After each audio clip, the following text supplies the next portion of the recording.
Geronimo, Stilton, Mice Kings, Attack of the Dragons. Chapter 2. Gurgle, gurgle.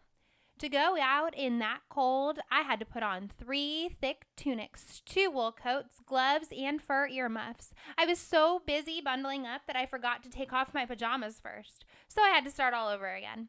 When I was finally ready, I staggered to the door, timidly opened it, and swoosh! An icy gust of wind curled my whiskers. Shivering squids! It was barbarically chilly. I plodded through the snow, pushing against the icy wind to get to the marketplace. As I got closer, the smell of Stinchbird cheese tickled my nose. I sniffed the air, enjoying the delicious aroma, when gurgle. Great groaning glaciers. I was so hungry. How embarrassing! Luckily, there was no one around. At least, that's what I thought.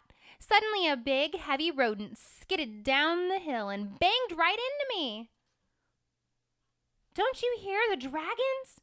What? Oh, goodness gracious, some dragons. Dragon alert! Take cover, Geronimo! Do you hear those terrifying cries? It's dragons! We're under attack! It was my cousin Trap. Dragons! I stammered. Are you sure? Trap ducked behind a mound of snow and looked up at the sky. Just then, I'll come back to this in a second. My stomach rumbled once again. How embarrassing! I'm going to pause and go back and read this. Trap. This is about the cousin. Trap, the inventor. Trap is my cousin, and he's the most famous inventor in Mouseborg. He's also the only inventor. I test his inventions for him, and none of them work. I'm always risking my fur in the process. Why does it always have to be me?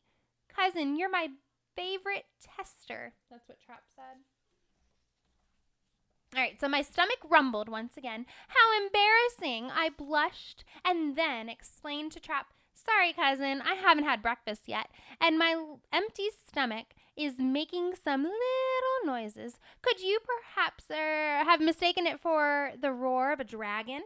Trap looked at me sternly. What kind of joke is that, Geronimo? You shouldn't fool rodents with a false dragon alert. That's just not funny.